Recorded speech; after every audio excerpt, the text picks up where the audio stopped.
Okay, let's take a look at this guy. This is our bok choy, and I've never actually done it as a tray of sprouts before, and now I see why.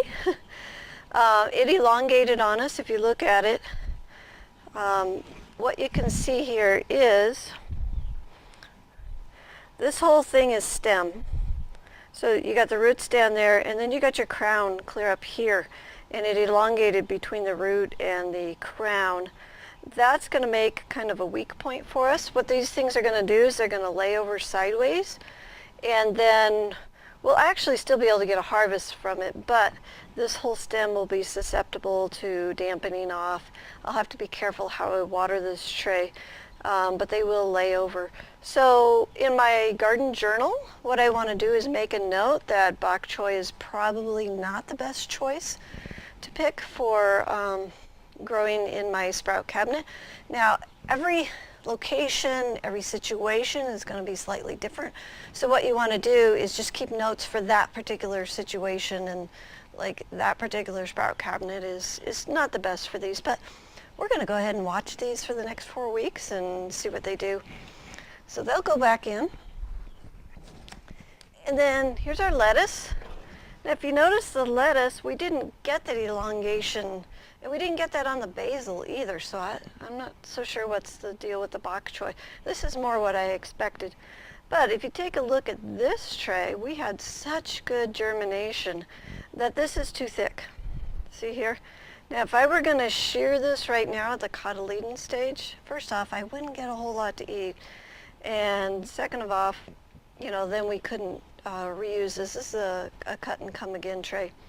So what I want to do is I want to go ahead and thin this, and I could start a second tray if I had space. I could transplant these into a greenhouse or something else. But for today, we're just going to pull them out because I got to get this tray down to where the plants are. This looks about right here. A little bit thinner, not quite so thick. What I run into here is I won't get good air circulation. And in the wintertime, that can be an issue. What we can get is dampening off, and that's a little disease that rots the stems, and this is very susceptible to dampening off, and I could lose these plants in like 48 hours. If that disease starts in here and travels across there, it'd just wipe out the whole thing.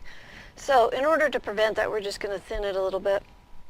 So we're just going to take and we're just going to pop out some of these plants. And like I say, we could transplant them somewhere else. Gosh, it's like having a bulldozer go through my tray here.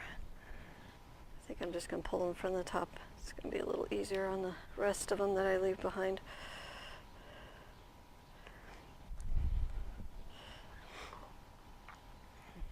So what I would make a note in my journal about this tray, and this particular packet of seed is very viable, is I want closer to the quarter teaspoon than the half teaspoon. So we need to cut that back for sure.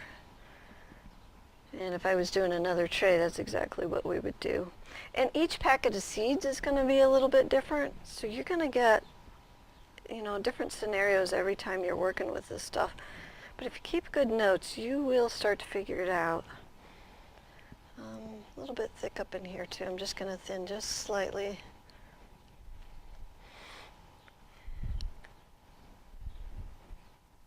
Okay, that's better. It's not great, but it's better.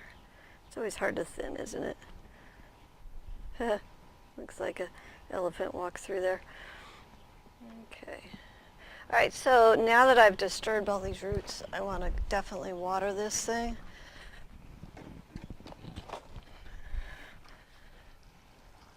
You got about 20-minute window there between the time you disturb the roots and when you need to get the water on them, because they get air pockets around them and then the roots can start to die.